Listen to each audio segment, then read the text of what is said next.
Las pruebas de velocidad son una de las disciplinas más difíciles de cualquier deporte, no solo porque las intensidades de sus pruebas sean las máximas posibles, sino porque también los periodos de tiempo en los que se desarrollan son los más cortos, y esto hace que el deportista no se pueda permitir ningún error. Sin embargo, en muchas ocasiones, a pesar de tener la percepción de que hemos hecho bien la prueba, nos quedamos con la sensación de haber podido hacer más o de que podemos ir más rápido de lo que hemos ido. Esto se debe a que el error no está en la competición, sino en lo que hemos ido haciendo durante la preparación de la misma, es decir, durante los entrenamientos. Es por eso que en el vídeo de hoy voy a ser totalmente directo. Vamos a tratar 5 errores comunes que se cometen durante los entrenamientos y que te hacen no poder exprimir tu máximo potencial el día de la competición. Y sí, estos errores se pueden adaptar a cualquier deporte que tenga una disciplina de velocidad. El volumen y la intensidad son dos variables fundamentales que influyen directamente en el entrenamiento de velocidad y están estrechamente relacionadas. Cuando modificas una, inevitablemente afectas a la otra. Aunque este tema es más amplio, nos centraremos en los errores más comunes que afectan al rendimiento en las pruebas de velocidad, yendo de lo más general a lo más específico. Es habitual que a lo largo de una temporada haya fases donde el volumen de entrenamiento sea mayor y por ende la intensidad no alcance niveles cercanos a los de competición, es decir, no se ejecuten sprints al máximo. En contraste, hay momentos donde la intensidad toma el protagonismo y el volumen, pues debido a esto, se reduce al mínimo, para que el deportista pueda acercarse a la intensidad competitiva. Estas fases se conocen como volumen general, en el primer caso, y volumen específico, en el segundo, cuando nos centramos en la velocidad. Durante las fases de volumen general, el objetivo no es centrarse directamente en la velocidad, sino en optimizar otras capacidades que harán al atleta más eficiente cuando llegue el momento de trabajar la velocidad. Esto permite mejorar la recuperación y preparar al cuerpo para las fases específicas, donde se realizarán repeticiones a máxima intensidad o velocidad. Por ejemplo, en esta fase se pone un énfasis en la mejora técnica y en el desarrollo de la resistencia aeróbica y anaeróbica. Esto ayuda a que el deportista, al realizar un sprint, sea capaz de mantener estas intensidades durante más tiempo, se recupere mejor entre esfuerzos máximos y sea capaz de repetir sprints a velocidades cercanas a su máximo rendimiento. El objetivo final es que cuando el atleta llegue a las fases específicas donde se simulan las condiciones de competición, esté en las condiciones más óptimas para trabajar la velocidad máxima, de manera eficiente y sostenida. Vale, Jorge, pero aquí entonces, ¿cuál es el problema? Bien, aquí podemos encontrar principalmente dos problemas. El primero sería cuando estas fases generales se prolongan demasiado en el tiempo, generando así otros dos conflictos. Por un lado, impidiendo que se disponga de tiempo suficiente para poder realizar una fase específica, que proporcione las adaptaciones necesarias en el deportista para mejorar su rendimiento en las pruebas en las que compite. Y por otro lado, al ir acumulando tanto volumen de entrenamiento, sin llegar a intensidades altas, hará que se provoquen unas adaptaciones contrarias a las que se necesitan para poder rendir en las disciplinas de velocidad. El ejemplo más claro sería el aumento de fibras tipo 1, las cuales son de contracción más lenta, pero de gran resistencia, mientras que se podría provocar una disminución de las fibras tipo 2 de contracción rápida, lo cual iría en contra del objetivo principal del atleta. El segundo problema relacionado con la intensidad y el volumen estaría enfocado a cuando se pretenden hacer entrenamientos de muy alta intensidad y con mucho volumen, ya sea en fases específicas o generales. Esto lo que va a provocar es que haya concentraciones de lactato relativamente elevadas y durante periodos prolongados de tiempo, impidiendo que el deportista se recupere y llegue a las intensidades necesarias para poder mejorar, llegando incluso a repercutir negativamente en su rendimiento. Pero Jorge, has dicho que un velocista debe de estar preparado para generar mucho ácido láctico, soportar esas concentraciones durante un periodo determinado y ser capaz de aclarar o recuperarse relativamente rápido. Y eso es cierto, pero siempre teniendo en cuenta las duraciones y distancias en las que se compite. Por ejemplo, la Asociación de Natación Británica facilita una guía en la que se pueden ver unas recomendaciones de volúmenes totales que se pueden acumular en los entrenamientos más anaeróbicos o de velocidad en función de las distancias de las pruebas. En ella se puede ver cómo a intensidades de un 50 libres los límites estarían entre 200 y 300 metros acumulados a esa intensidad. En un entrenamiento en el que tengamos 6 de 50 a máxima intensidad, ya estaremos cubriendo teóricamente ese cupo de volumen. Y en el caso de que siguiéramos aumentándolo, el deportista inevitablemente no llegaría a la intensidad y volveríamos a acercarnos al fenómeno que he comentado anteriormente, cuando he hablado del exceso de volumen, repercutiendo negativamente en las fibras tipo 2 que son tan valiosas en las pruebas de velocidad, siendo un estímulo ineficaz para la mejora de la velocidad máxima. Todo esto se solucionaría con una buena planificación del entrenamiento siguiendo distintos modelos que siguen siendo actuales y mediante distintos tipos de entrenamientos que permiten trabajar mayores intensidades con volúmenes más comedidos, generando las mismas adaptaciones o similares, sin tener que llegar a volúmenes tan altos, como es el caso del HIIT, aunque esto lo comentaré en otro vídeo. Y por supuesto, lo más importante, que sería ir monitorizando al deportista. El entrenamiento de fuerza es clave para un velocista. De hecho, es muy común ver a atletas de élite levantando grandes cargas.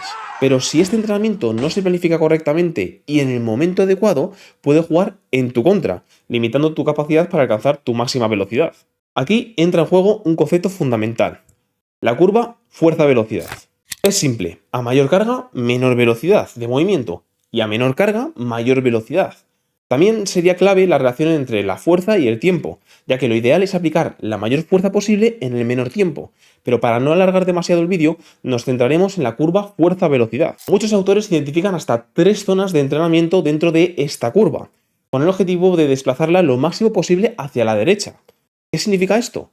Pues que serías capaz de mover más peso y más rápido, lo que en teoría se traduce en una mayor fuerza útil para tu disciplina. El problema surge cuando se entrena solo en una de las zonas, generalmente con cargas muy altas. Aunque este trabajo tiene beneficios, prolongarlo demasiado puede generar un déficit de fuerza o potencia. En otras palabras, ganarás fuerza en cargas absolutas, pero perderás velocidad. Esto afectará incluso a cargas más bajas, haciendo que las muevas a la misma velocidad que cargas altas y aplanando la curva. ¿El resultado? Pues que no mejorarás tanto tu rendimiento de velocidad en el gesto específico de tu deporte. Para entenderlo mejor, tu perfil de fuerza se parecería más al de un powerlifter, cuyo objetivo es mover mucho peso sin importar la velocidad de movimiento. Este error no solo ocurre en la preparación física, sino también en entrenamientos específicos, como son los sprints resistidos, básicamente correr con lastre o con una carga extra. Si la carga añadida es excesiva, deja de ser un entrenamiento resistido y pasa a ser otro entrenamiento de fuerza con cargas altas. Y lo peor, que no solo reduces la velocidad, sino que puedes alterar la técnica del sprint y generar compensaciones con otros grupos musculares. Es por eso que no debemos de subestimar el potencial de las cargas más bajas para las ganancias de velocidad. Y en el caso de los entrenamientos resistidos, por suerte, también hay autores que comentan cuáles serían las cargas más óptimas con las que realizar estos tipos de entrenamientos, en función del peso del deportista o del porcentaje de pérdida de velocidad. Ahora vamos a tratar el error más sencillo de entender de todo el vídeo, pero que es muy común equivocarse o hacerlo mal, y son los tiempos de recuperación tras series o repeticiones de sprints. Esto es fácil: tras realizar un sprint, generas unas condiciones de fatiga, ya sea por el ácido láctico, la fatiga muscular o la fatiga nerviosa, que hacen que los tiempos de recuperación tengan que ser muy amplios en el tiempo. Y cuando digo amplios, hablo de 6 minutos o incluso más tras una repetición de 50 metros libres o 100 metros lisos. Si esto no se respeta, estaríamos volviendo de nuevo al primer error que he comentado en este vídeo, provocando que la intensidad inevitablemente tenga que bajar, aumentando la fatiga y con un trabajo totalmente inespecífico.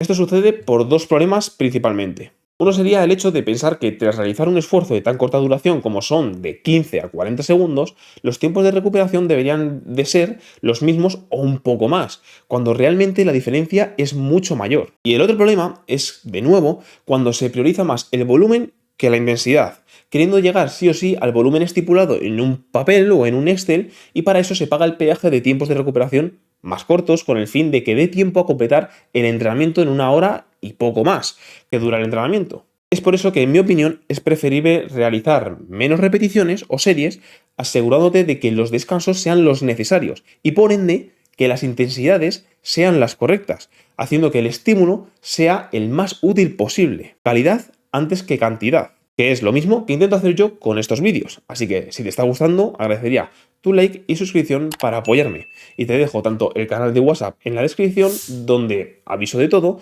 como el enlace al formulario de entrenamientos online por si estás interesado. Así que agradecería tu apoyo. El error anterior era el más sencillo de explicar. Sin embargo, el de ahora es el más difícil, pero trataré de simplificarlo. La interferencia se refiere a cuando realizamos 2 entrenamientos, los cuales trabajan capacidades o buscan generar adaptaciones contrarias. El ejemplo más claro y más simplificado sería cuando realizamos un entrenamiento de resistencia y posteriormente un entrenamiento de fuerza. De ahí que surgiera la corriente de que el entrenamiento de resistencia que hace disminuir las ganancias de fuerza o limita tus ganancias musculares. Esto se puede ver representado en el siguiente estudio, que plantea la zona donde se encontraría la interferencia o el mayor grado de interferencia.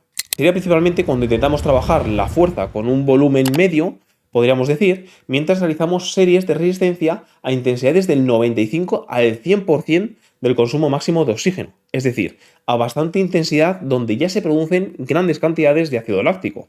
Aunque, para quien no sepa lo que es el V2 Max, tengo un buenísimo vídeo en el que hablo a fondo sobre él en el canal. Así que te recomiendo verlo, pero después de este. Pero realmente, ¿por qué se produce esta interferencia? Para ello tenemos que saber que en función del tipo de entrenamiento que realicemos, activaremos unas proteínas u otras encargadas de regular las adaptaciones al entrenamiento y al metabolismo muscular. En concreto se pueden activar la proteína PGC1-alfa si realizamos un entrenamiento enfocado a la resistencia y la proteína mTOR si realizamos un entrenamiento de fuerza. Lo que ocurre aquí, y para resumirlo lo máximo posible, es que la PGC1-alfa se encarga de activar procesos catabólicos, es decir, procesos encargados para producir energía, ya que estaríamos realizando un entrenamiento de resistencia muy demandante a nivel metabólico, como sería un HIIT o un entrenamiento de resistencia sostenido en el tiempo. Mientras que la mTOR hace totalmente lo contrario, se encarga de procesos anabólicos, es decir, produce un gasto energético con el fin de generar adaptaciones a nivel muscular. Es por eso que se da el fenómeno de interferencia. Mientras que por un lado tratas de gastar energía para poder mantener tu actividad, por el otro necesitas energía para poder mejorar tus estructuras. Así que en resumen, es importante tener esto en cuenta ya que puede darse que no se consigan las mayores mejoras posibles debido a esta interferencia.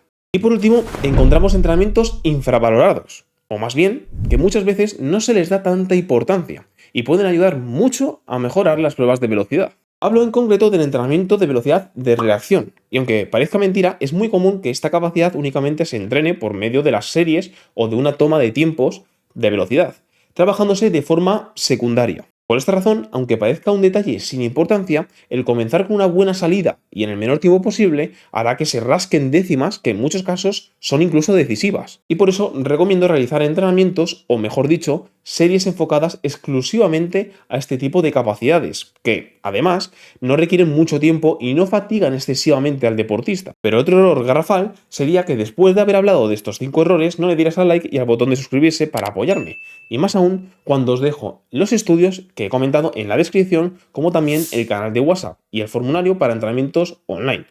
Así que nada más que decir, hasta la próxima, atletas.